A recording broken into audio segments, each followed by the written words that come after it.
Welcome back to another episode of The Feeding Hour.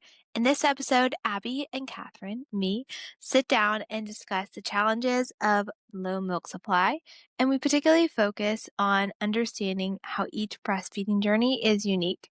We talk about the basics of milk supply, the impact of birth experiences, and the significance of mental preparation, and, of course, having support from lactation consultants. We hope you find this helpful. Thanks so much for joining us in this journey.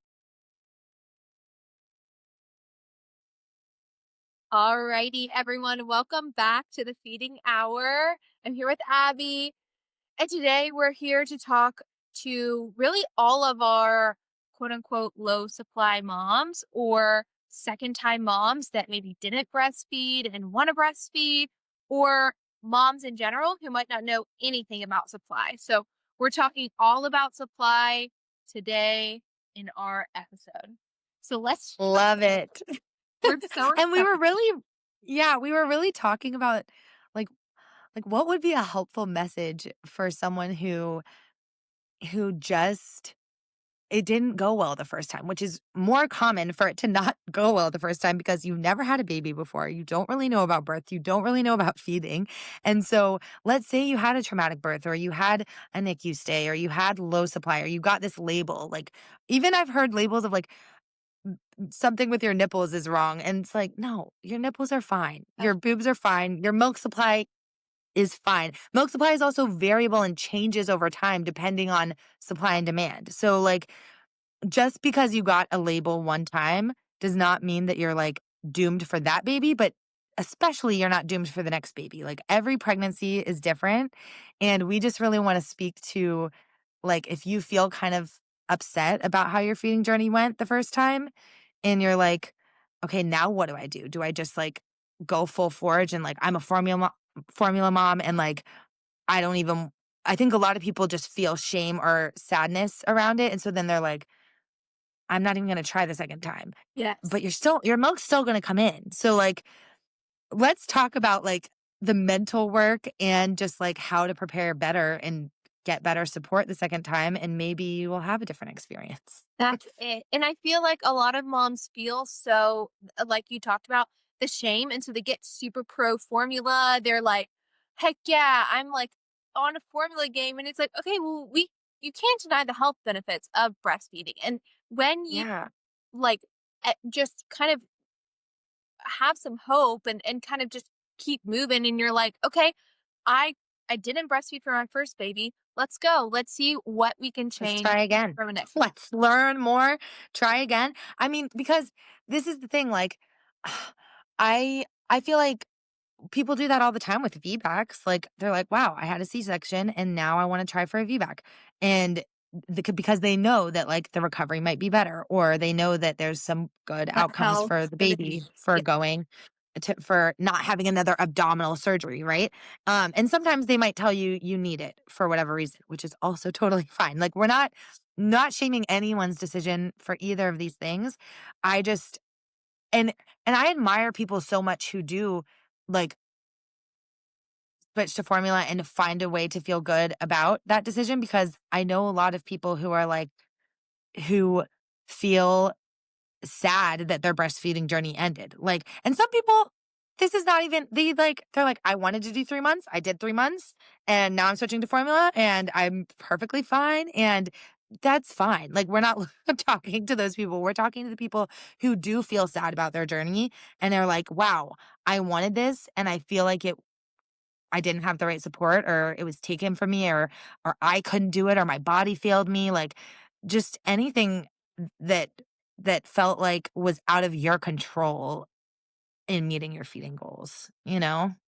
All right, so let's hop into the basics because I think also that contributes to a lot of anti-breastfeeding as well, is women who feel shame around, well, my body didn't support me. So let's get the basics down of supply. So I want to kind of give the factory analogy because this kind of blew my mind. So your supply, it has nothing to do with how much food you're eating. It has nothing to do with your, I mean, like How stress big your levels, boobs are, right? How big your what boobs they look are, like. even nipples. Like we don't the baby I think we talked about this in different episode. The baby doesn't nipple feed, it breastfeed. So if you have Mhm. please turn. If you have inverted nipples, there's 3 different, like, classes of inverted nipples, and we could do a whole episode on this, but if you have, like, first of all, class 1 or class 2, you're totally fine, and also your nipples do, uh Stretch and prolong, like, elongate. yeah, and exactly, like, stretch out during pregnancies and when the baby is close to the breast. So, like, you might have inverted nipples pre-pregnancy, and then once you have the baby and all your hormones are working correctly, you are good to go and you can breastfeed. Alright, and then, I wanna talk about birth too. I'm kind of going off, but did you have anything to say about, you know No, I mean, I agree with everything you said, like, y you really there's, like, one thing that can happen that's called, like, insufficient, glandular? glandular tissue, and that's, like, the one diagnosis that's like, "Okay, you actually might have primary low milk supply," but other than that, even thyroid issues, even PCOS, even, like, other conditions that are known to affect your hormones and affect milk supply, with the right medication, with the right intervention, you can it's not, like, impossible for you to have a full milk supply. So I think that's such a good message if you are worried about any of those things.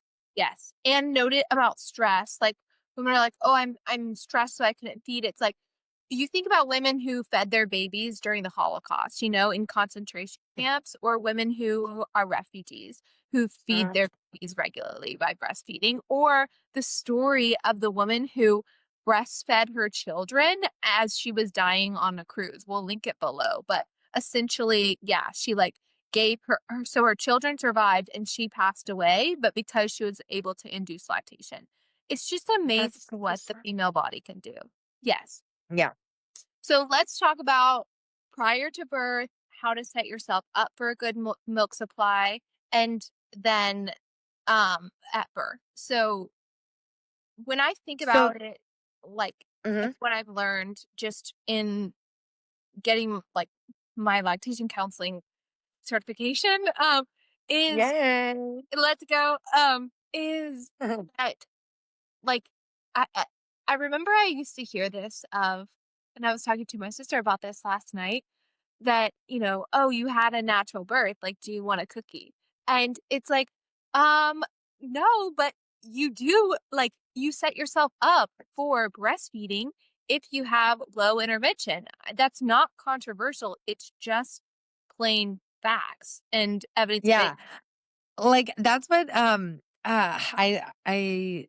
relate to that a lot because it's not like anyone's like, "Oh, this sounds so fun to, like, not have an epidural." It's that when you look at the research and you see that, like, oh, these outcomes are just better recovery and better, like, you can feel the baby, so pushing times are shorter, and then, like, the baby is really alert when they're born because they didn't have anything going into their system. The baby's ready to latch on. Like, when you hear about that, like, that's kinda why I wanted an unmedicated birth, was because I wanted the breastfeeding to go well. So I think that's a lot of times on our podcast, we'll hear people when we hear people's stories, they say they tried to do a low intervention birth for that reason. Yes, Yeah. exactly. And it's amazing because you need to have that motivation to go through like a low The intervention. pain. Yeah. I probably will. And learning about how you, I think we might talk about this in a different episode, but like the baby can see different colors in terms of what's darker and what's lighter. And your areola is darker, It's becomes darker around that birth for that reason, so that they can find Mhm. their target with the smells. But So cool. um, if that like those senses are sort of tampered with, or maybe I should use a different word, but like No, yeah, like, intervened. if there's interventions, then I just think whenever I do a consult, the first thing I ask is, like, how was your birth? And like, was it a C-section? Even if they had an epidural or IV fluids, that even just changes the weight of the baby when they're born. So then when everyone's doing the math, calculating how much weight the baby is losing, it's a little inflated because they probably had some extra fluid after birth. Um, so I don't know. I just think the more, like, physiologic we can make it, then the The more the logic less we breastfeeding will muddy the be. water. Yeah. Yeah, the more physiologic and, like, less interventions we'll need for breastfeeding. Now, if you have a separation, I mean, I'm here with, like, I had a lot of separation from my first baby, and we were still able to breastfeed, but we had to do a lot to kind Yeah. of mitigate all of the things that happened that made it a less natural process or a less easy process, yeah. Yeah. So summary, low intervention as possible. Set yourself up for success. Okay? Mhm. Oh, another thing is before birth, like, trying to, collect colostrum. I think a lot of people don't even know about that their first time, but if you do that, it can also help induce labor if you're, like, past 40 weeks and you're trying to. Um, but learning how to hand express and, like, collect colostrum beforehand, which is I feel like that term sounded so scary to me, but, like, literally all it is, like, squeezing your nipple and trying to get milk out, and, like, you just get little tiny vials of it, and doing that can help because you can give it to the baby right after birth, and it also, is good for, like, kind of establishing your milk supply and getting you to start making milk And earlier. if for more information on that, it's the first episode of our first season. We talk Oh, about what we to know talked about that. about birth. And also careful on that, like, you can induce labor, so don't do that at, like, 38 weeks, like, 37, Yeah, yeah, yeah. don't do that prior to your due date. I mean, True, true, true, true. yeah, so the factory analogy. So baby is born, right? The you It is supply and demand just like a business. So it you need 2 hormones, oxytocin and prolactin, and by putting the baby on the breast, the stretching of the nipple and then the, like, touching, this stimulation of the nipple tells your Mhm. body, "Make milk." So your body will not know to make milk unless, and we talked about this in the first episode, there is a demand on the breast saying, "Hey, make milk." Yeah, and you need the big drop, you need the big hormonal change that happens after birth, um, and that is why sometimes retained placenta will cause you to have low milk supply in the beginning because then you don't get that huge shift. Basically, your body knows when the placenta is delivered, that is when your body's like, "Oh, it's time to now feed another way." Yes, yeah. There's 3 But different then you need the stages of milk. supply and demand as well. Yeah, Yes, yeah, yeah, like, there's 3 different stages of making milk, and, the delivery of the placenta triggers your body to go into that next stage, and, yeah, it's you love it. fascinating, honestly. So interesting and stuff that I never would have known before. So let's get Mhm. into, like, the label of low supply. What are some reasons that a woman might have a low supply? We talked about retained placenta. We talked Yeah. about, so our last episode we talked about efficiency at the breast. And so if the baby is not getting any milk, then demand is going to be low. So What else? then it's already telling your body to make less. Um, other conditions that affect your hormones, could affect things like PCOS, thyroid issues, diabetes, like, um, anything like that. I would just say it doesn't mean that you're going to have low milk supply. Also, if you had a breast surgery, like a breast reduction or, um, even implants or anything, like, depending on how they do the surgery, they can damage certain parts, and so then they can cause you to even have, like, certain parts that do fill up and other parts that don't. So it's you know, this is why if you have any concerns like that, I would work with a lactation consultant to just, like, see how your supply is doing. Because whenever I'm doing an eval, I'm first that's, like, the first thing is, like, how is the supply going? Then we look at the baby, how is the baby's skill and function? And then hopefully everything is going well Yes. both ways. But yeah, those are kind of but I think a lot of times you get this label of, like, low supply or my milk's not coming in or my milk's coming in late just because of, like, having a C-section and it took a little more time, or I had a separation from my baby, or I was really out of it after birth and I didn't know to pump right away. And so sometimes that can persist. And like, because in the first 48 hours, you didn't have a lot of milk removal, that can persist. Or sometimes you start up the pumping and then or the breastfeeding, and then you get your supply back up. So I definitely had like a lower supply for a time, but then I got it to where it was like a normal supply. And then my next baby, I had like an oversupply, and then I kind of got it to more normal. So like supply is not stagnant. Like Yes. it so that's why we really wanted to talk to like, yeah, like second time moms. Like if you're like, okay, didn't go well the first time, don't just keep that label of like, I'm a low supplier. Like I've heard moms say that. They're like, yeah, I'm a low supplier, or like I just couldn't breastfeed. I didn't produce enough milk. It's like, okay, well, next time you're going to get pregnant again and your breasts will lay more tissue, and then let you've already given birth before. So your birth will probably be lower stress. And then right after birth, just know what to do. Literally. Like breastfeed on demand 8 to 12 times.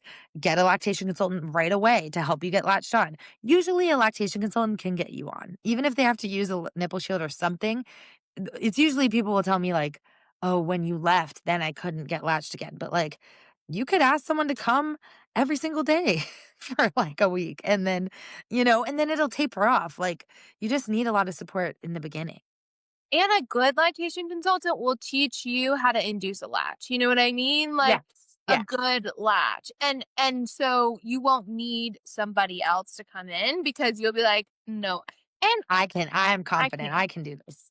And also, it's really the baby that's latching. Like you're you put that nose to nipple and the baby is with it and like a healthy baby, that baby will open up and latch on. Like it's an instinct to do so. Yeah, I think you know what I think? That just, like, made me think of, like, moms I've worked with recently. I think that you just have to be like, the baby will do it, but you also have to let them fail. Like, you have to let them, like, be on there, cry, try again, get shallow, unlatch them, relatch them. Like, they will do it, but they might not be perfect at it. And you have to be okay with that, like, that feeling of like, are they getting anything? Are they on? It's kind of hurting. Let's try again. Like, you have to treat it as a learning experience, and don't expect it to be like this, like, sometimes it will be like that. My friend I have a friend who told me, like, both times her kids just, like, boom, latched on. And, granted, I probably don't see those cases a lot because 'cause they're calling me, right?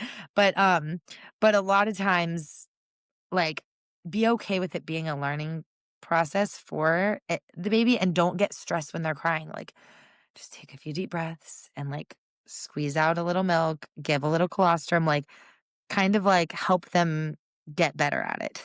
Yeah. And watch for when they're hungry. Like infants, we're looking for because they literally open up their mouth and are like rooting for the nipple. You know what I mean? Like they open up their mouth and you can just like, oh, awesome. Like we talked about last time, the communication starts now and they are communicating with you with their hands. Okay. So to summarize, Abby, what would you like to say to women who perhaps had a low supply in their first pregnancy and Mhm. are having another baby?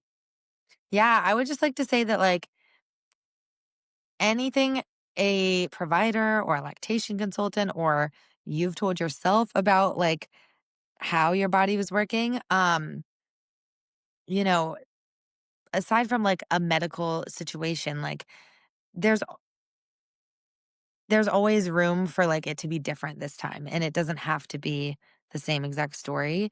Um, Again, like, I just think about myself, and it very easily could have been that, like, my son wasn't able to breastfeed, and if he wasn't, like, I hope that I would have had the courage to just try again the next time, because and a lot of women are, like, they made it a couple of months with their first one, and then they're like, "You know what? I learned. I wanna give this another go," and, like, I think if we change our mindset around it and aren't so, like, like, of course, it can be upsetting, but, like, if you're kinda like, "Okay, this is just a growth opportunity, like, let's just try again and see what my body does," and then like, let's just see like, just be have an open mind, and I think a lot of second-time moms have that perspective of like, "Okay, if I need formula, it's okay." Like, I don't have this shame around it anymore, I don't have this, like, fear, but at the same time, like, let me give it all I've got, and let me see if I can take a role in, like, getting the best supply I can, and, yeah, I just think that's really motivating and it can be different with a different pregnancy, different baby, different kid, different postpartum journey, all those things. Everything's different, and you're not, just a low supply woman, like, your body isn't broken, even if you have these thyroid issues or PCOS, like, you can it's that's one factor in all of them that might, but, like, the thing is prolactin and oxytocin, they are not it's not estrogen, it's not progesterone, like, they are Yeah. independent of your other hormones, so, like, Yeah. let's really zoom out here and be like, this is what your body was made to do. You can do it. And you just need support from lactation Professionals. providers that, yeah, it perhaps, or maybe you can do it on your own. Give it a go. Yeah. Yeah. Exactly. Exactly. Ah, I Amazing. love this is a good one. I think hopefully it's, sensitive and to people that do struggle with any of these feelings and also like motivating and just kind of takes the complicated feelings out of it and just like I don't know. Let's get support and work on our mindset with it and try Let's, again. and that's a whole kind of point of the podcast is like, so that women can hear these stories and be like, oh, okay, Brittany, formula fed her first 5 children, and then her 6th one, she was like, "I'm breastfeeding." Let me And try this. Yeah. yes, she was like, "Bump my mom," because her mom told her she couldn't breastfeed, you know what I mean? And it's just like, bump Yeah. everyone who tells you you can't breastfeed. You can, and let's do it. Yeah. Exactly. Exactly. Love it. Also, like, yeah, we could go on and on about this, but like, you can work full time and still nurse all night if you want to, like, or nurse on the weekends, like, and don't let anyone tell you you can't have time to pump at work. Like, ah, goodness. Well, And milk is good. always, yeah, don't tell, like, your baby's not gaining weight and, like, you have to supplement with formula, like, ugh, just get help by some by a lactation consultant, and your milk is fine. Your milk is always good. Yeah, it's so true. One thing I Alrighty. heard, okay, I do, like, don't know that, but my baby's, like, allergic to my milk, and the thing Oh, is, there's galactosemia. There's literally one, like 1 in 40,000 to 60,000 babies have galactosemia, where oh my the baby gosh. is legitimately allergic to your milk. So Okay, we it's should do not the that just 2 made me people that I've heard. yeah.